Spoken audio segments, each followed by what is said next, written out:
आज इथं आल्यानंतर साहजिकच श्री क्षेत्र आळंदी धार्मिक, आध्यात्मिक, ऐतिहासिक भूमीत भक्तांच्यासाठी आणि आमच्या माऊलीच्यासाठी, वारकरी बांधवांच्यासाठी एक चांगली धर्मशाळा उभारल्याबद्दल पंचशाली पंच कमिटीचं, सर्व सन्मान्य पदाधिकाऱ्यांचं, सदस्यांचं, समाज बांधवांचं मी विशेष अभिनंदन करतो। आणि आमच्या श्री क्षेत्र आळंदीच्या वैभवामध्ये भर घालणारी एक देखणी वास्तू, एक दर्जेदार काम आपण या धर्मशाळेच्या रूपाने उभं केलं, त्याबद्दल मी समाधान देखील व्यक्त करतो। मी आपल्या सर्वांचं मनापासून स्वागत करतो। माझ्या महिला भगिनी पण मोठ्या प्रमाणावर या ठिकाणी आहेत, पुरुष मंडळी देखील आहेत। मित्रांनो, उद्या देशाचा 78वा स्वातंत्र्य दिन हा आपण सगळेजण साजरा करणार आहोत। आई बाबा होण्याचे स्वप्न अजून पूर्ण झाले नाहीत का? आई बाबा होण्याचे तुमचे स्वप्न पूर्ण करा अपोलो फर्टिलिटीद्वारे। मोफत सल्ल्यांसाठी कॉल करा 9953420359। हर घर तिरंगा अशा पद्धतीनं एक कार्यक्रम जाहीर करण्यात आलेला आहे। सगळ्यांनी आपापल्या घरावर तिरंगा ध्वज लावायचा।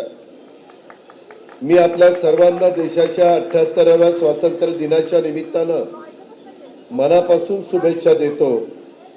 ज्या देशभक्तांनी, ज्या स्वातंत्र्य सैनिकांनी देशाच्या स्वातंत्र्य लढ्याकरता स्वतःचं जीवदान दिलं, स्वतःच्या कुटुंबाची, स्वतःच्या जीवाची पर्वा न करता ज्यांनी देशासाठी हौतात्म्य पत्करलं, त्या सर्व स्वातंत्र्य सैनिकांना मी वंदन करतो, अभिवादन करतो। त्यांच्याबद्दल आणि त्यांच्या कुटुंबाबद्दल कृतज्ञता देखील व्यक्त करतो। देशाच्या स्वातंत्र्याच्या लढाईमध्ये स्वातंत्र्य मिळाल्यानंतर आपल्या देशाच्या जडणघडणीत देशातल्या प्रत्येकाने, प्रत्येक पिढीनं आपापल्या परीनं योगदान दिलेलं आहे। भारत मातेच्या सुपुत्रांनी गेल्या 78 वर्षात तुमच्या माझ्या भारत देशाला प्रगतीच्या, विकासाच्या वाटेवर नेण्याचं फार महत्त्वपूर्ण काम केलं। या सर्वांमध्ये आपल्या पद्मशाली समाजाचं आणि ह्या समाजासाठी काम करणाऱ्या संस्था, संघटना, व्यक्ती, त्याच्यातले मान्यवर यांचंही फार मोठं योगदान आहे। मी सहज माहिती घेण्याचा प्रयत्न केला, तसं बघितलं तर हा पद्मशाली समाज हा मूळचा आंध्र प्रदेशाचा आणि वस्त्र निर्मिती, ज्याला आपण विणकर म्हणतो, हा पद्मशाली समाजाचा मुख्य व्यवसाय। आणि जवळपास इतिहासामध्ये अशा प्रकारची नोंद आहे, 300 वर्षापूर्वी पद्मशाली समाज हा व्यवसायानिमित्तानं आणि उपजीविकेच्यासाठी महाराष्ट्रातील विविध भागामध्ये स्थलांतरित झाला। प्रामुख्याने त्याच्यामध्ये आमचं सोलापूर असेल, आमचं पुणे असेल, मुंबई असेल, अहमदनगर असेल, भिवंडी असेल, नांदेड, नागपूर या भागामध्ये पद्मशाली समाजाचं प्रामुख्याने वस्त्या त्या काळामध्ये वसवल्या। आणि हा समाज महाराष्ट्रामध्ये आता येथील समाजा जीवनामध्ये एकरूप झाला आहे। आपण सगळेजण मिळून महाराष्ट्रीयन म्हणून एकत्र काम करतो।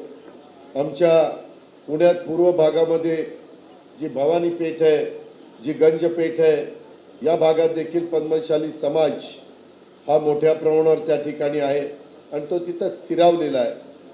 त्या काळी समाजामध्ये विविध गटतट होते, परंतु नंतरच्या काळामध्ये त्याच्यामध्ये बरीचशी सुधारणा झाली। विशेषतः पितामह भ.प. शंकरराव जगताप अंधे यांनी समाजातील प्रमुख लोकांना एकत्र आणून पंचशाली पंच कमिटीची स्थापना केली आणि त्याच्यानंतर एका वेगळ्या विकासाला, एक समाजाला एकोपा ठेवण्याच्या करता, समाजामध्ये एकजूट ठेवण्याच्या करता तिथपासून एक चांगल्या प्रकारची सुरुवात झाली। मित्रांनो, वेगवेगळ्या प्रकारचे प्रश्न सगळ्यांचेच असतात। मी असेल, दिलीप मोहिते पाटील असतील, आमचे रवींद्र दंगेकर असतील, आम्ही सगळेजण लोकप्रतिनिधी म्हणून काम करत असतो। मला ह्या जिल्ह्याचा पालकमंत्री म्हणून कामाची संधी मिळाली। आम्ही नेहमी समाजातल्या सर्व घटकाला न्याय कसा देता येईल, आज इथं माझ्या एवढ्या भगिनी आहेत, माझ्या मायमाऊली आहेत, त्यांच्याकरता देखील ज्या गरीब मायमाऊली आहेत, ज्या गरीब माझ्या भगिनी आहेत, ज्या गरीब आमच्या मुली आहेत, त्यांच्याकरता लेक माझी लाडकी अशा पद्धतीने बहीण माझी लाडकी बहीण अशा प्रकारची योजना आम्ही सरकारच्या वतीनं आणलेली आहे.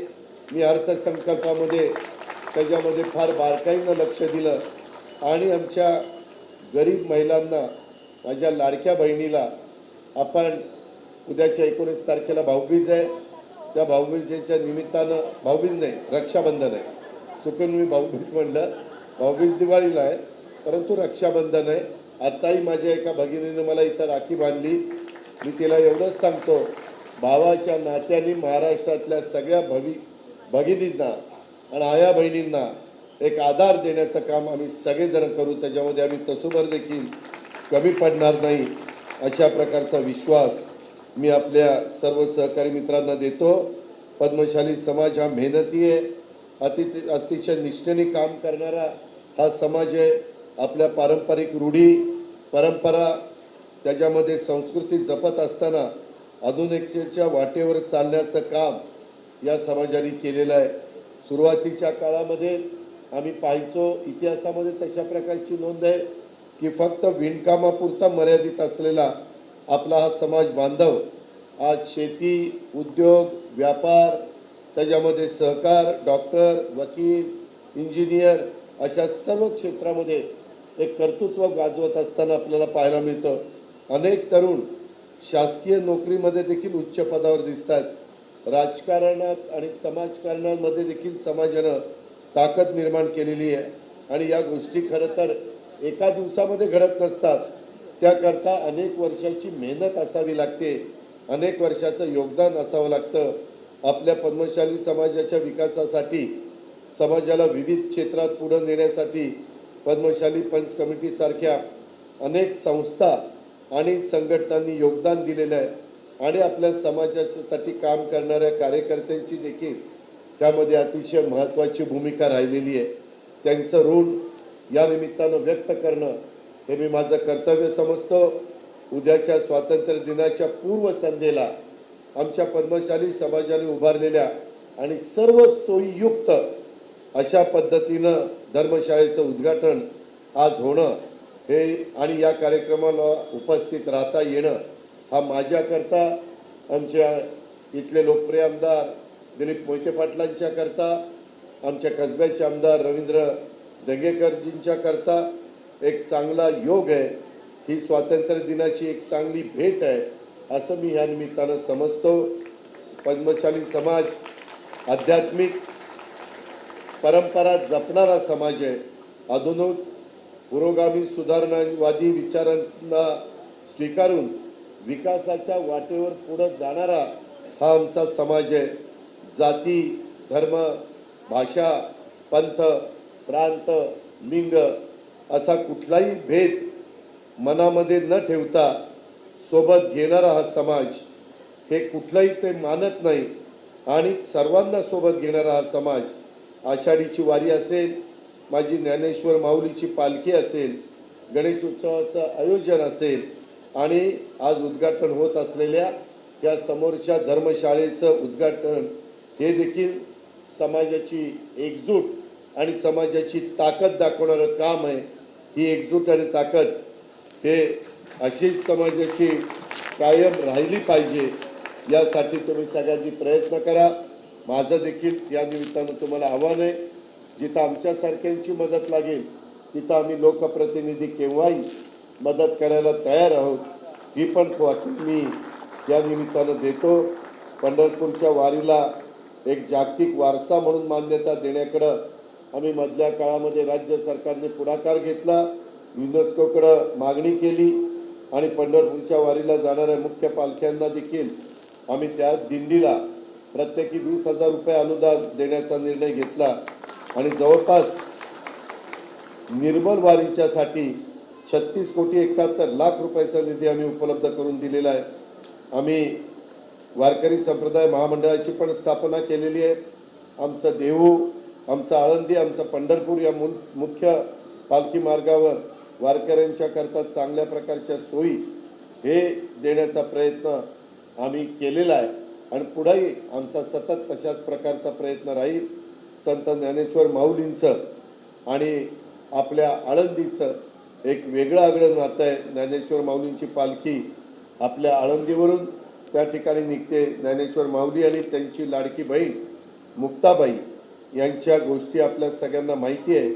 बहीण भावाचं तेच नातं, तेच प्रेम पुढं नेण्याच्यासाठी आपण राज्यामध्ये, मी मगाशी सांगितलं तसं, मुख्यमंत्री माझी लाडकी बहीण योजना ही क्रांतिकारी योजना आणलेली आहे.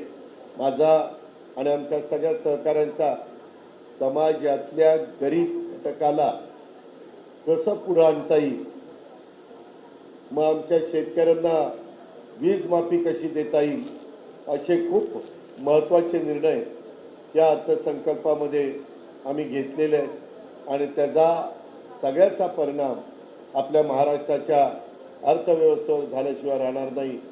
छत्रपती शिवाजी महाराजांचा महाराष्ट्र, शाहू फुले आंबेडकरांची विचारधारा, याच रस्त्याने आम्ही सगळेजण पुढे जातोय आणि महाराष्ट्रामध्ये चांद्यापासून बांद्यापर्यंत जो जो समाज राहतो तो समाज हा आपला आहे, ही आपलेपणाची भावना आम्ही सतत लोकांच्या समोर ठेवण्याचा प्रयत्न करतो. तशा प्रकारची कृती करण्याचा प्रयत्न करतो.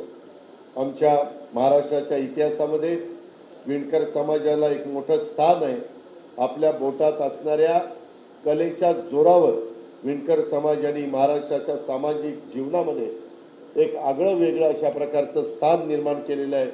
अतिशय कष्टाळू, अतिशय प्रामाणिक, अतिशय कलोपासक असणाऱ्या ह्या विणकर समाजाचं महाराष्ट्राच्या आणि देशाच्या विकासामध्ये अतिशय मोठं योगदान आहे. विणकर समाजाने पिढ्यानपिढ्या आपल्या विणकामातल्या कलाकुसरीनं साऱ्या जगाला भुरळ पाडलेली आपण पाहिली. मात्र मागच्या काही वर्षापासून यांत्रिकीकरण मोठ्या प्रमाणावर सुरू झालेलं असल्यामुळं विणकर समाजाला पारंपरिक व्यवसायाला थोडा बाजूला करावं लागलेलं आहे.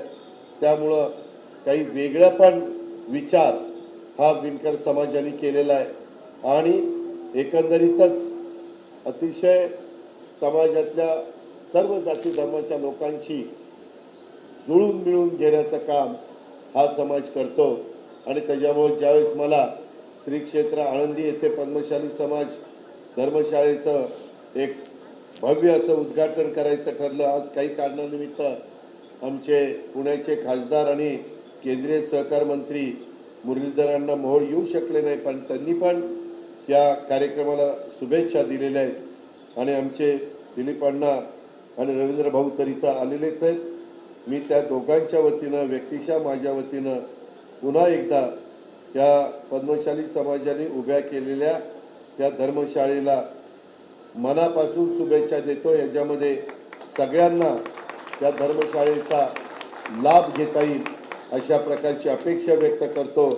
त्यामध्ये मधल्या काळात सुरुवातीला बंद पडलेलं काम आमचे रवींद्र रच्चा असतील, आमचे संजीव मंचे असतील, सगळेच वसंतराव येमूल, अशोक जंपाल, भरत शेरला, कधी कधी काही काही गोष्टीमध्ये अडचणी येतात, नंदकुमार कुंदे, परंतु त्या अडचणीवर मात करून तुम्ही सगळ्यांनी एक प्रयत्न केला, तुम्ही सगळ्यांनी कष्ट घेतले आणि एक संकल्प केला की नाही, आपण पद्मशाली पंच कमिटी पुणे शहर भवानीपेठ यांच्या नावाने ही पद्मशाली जी आपण धर्मशाळा, समाज धर्मशाळा उभी करतोय ती पूर्णत्वाला न्यायचीच आणि तुमच्या जिद्दीपायी, तुमच्या कष्टापायी, तुमच्या मेहनतीपायी आज असा एक आगळा वेगळा कार्यक्रम इथं घेता आला.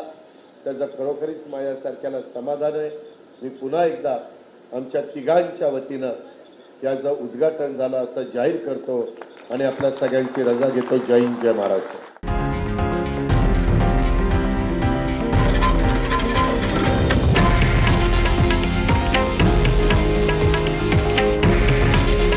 हे आहे देशातील नंबर 1 न्यूज नेटवर्क आणि आपण पाहत आहात TV9 मराठी.